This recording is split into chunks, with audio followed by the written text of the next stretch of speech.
Ajit Doval sir ఎవరు ఎప్పుడు వచ్చి ఉంటారు, ఆయన ఆయన యాక్షన్ ఎలాగుంటుంది అనేది ఒకటి ఎగ్జాంపుల్గా. సార్ ఎప్పుడైనా sir he is basically an IPS officer sir. Kerala కాడర్కి చెందిన ఒక ఐపీఎస్ ఆఫీసర్ సార్. అప్పట్లో 1970s 80sలో కేరళలో జరుగుతున్న కమ్యూనల్ వైలెన్స్ని కూడా సింగిల్ హ్యాండెడ్గా కంట్రోల్ చేసిన వ్యక్తి. అప్పుడే వెంటనే ఇందిరాగాంధీ గారు కళ్ళలో పడిపోయారు. నాకు ఈ మనిషి కావాలి. దేనికి కావాలి?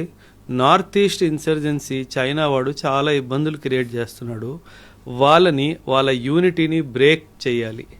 ఆ యొక్క ఉద్దేశంతో ఆయన నార్త్ ఈస్ట్కి పంపించడం జరిగింది సార్. అజిత్ దోవల్ గారే లేకపోతే మన దేశంలో ఈరోజు నార్త్ ఈస్ట్ ఉండేదే కాదు సార్.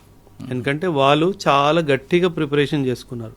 ఏమని, మనం భారత్లో కలవకుండా మనం భిన్నంగా అయిపోయి వేరే ఒక దేశాన్ని సృష్టించాలి అన్న ఉద్దేశంతో ఒకవైపు చైనా లాంటి దేశాల నుంచి ఆయుధాల సపోర్టు, మయన్మార్ లాంటి దేశాల నుంచి ఉగ్రవాదుల సపోర్ట్లు తీసుకొని భారత్ నుంచి విభిన్నంగా అయిపోవాలి అనేది వాళ్ళ ప్లాన్ సార్. ఈ ప్లాన్ అంతటిని విఫలం చేసింది అజిత్ దోవల్. ఈరోజు ఆ 7 సిస్టర్స్ అంటాం కదా సార్ మనము, ఆ 7 సిస్టర్స్ మన దేశంలో ఉన్నారు అంటే ఏకైక credit goes to Ajit Doval గారే సార్. అంటే ఈయన ఎలా అంటే సార్, మీరు గమనించుంటారు సార్, కొందరిలో కన్విన్సింగ్ స్కిల్స్ చాలా బాగుంటాయి. అంటే వాళ్ళు చెప్పింది మనకు వినేయాలనిపిస్తుంది, మనల్ని నమ్మేయాలనిపిస్తుంది. అంటే రెండు పక్షాలని కూర్చోబెట్టి ఇద్దరికి అడ్వాంటేజ్గా చూపిస్తూ కానీ దేశాన్నే ప్రయారిటీగా పెట్టి కన్విన్స్ చేసే కెపాసిటీ ఆయనలో ఉంది సార్. అందుకే ఆయన్ని జేమ్స్ బాండ్ ఆఫ్ ఇండియా అని కూడా అంటారు sir. The most wanted man in the world today. World అంటున్నాను సార్, ప్రపంచంలోనే ఈ రోజు ఉన్న సార్ ప్రతి ఒక్క దేశంలో సెక్యూరిటీ అడ్వైజర్స్ ఉంటారు కదా సార్. ఎందుకు ఈయన పేరు ముందుకు వస్తుందంటే ఈయన దిగాడు అంటే అక్కడ మనకి సక్సెస్ తప్పితే ఇంకేమీ రాదు సార్.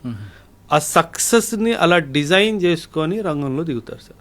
అది రష్యా కానివ్వండి, అది మిడిల్ ఈస్ట్ కానివ్వండి, అది యూరప్ కానివ్వండి, అది ఏ దేశమైనా కానివ్వండి సార్. ఈరోజు బంగ్లాదేశ్ కానివ్వండి, ప్రతి ఒక్క దేశంలో ఏం చేయాలి సార్. ఒకప్పుడు మీరు ఎన్నో దశాబ్దాలుగా న్యూస్ కవర్ చేస్తున్నారు సార్. ఒకప్పుడు యూరోపియన్ యూనియన్కి ఇండియా అంటే చాలా చులకన సార్. మిడిల్ ఈస్ట్ వాడు అసలు మాట్లాడేవాడే కాదు ఇండియాతో. ప్రతి దానికి పాకిస్తాన్ అని చెప్పి ఎగిరేవాడు.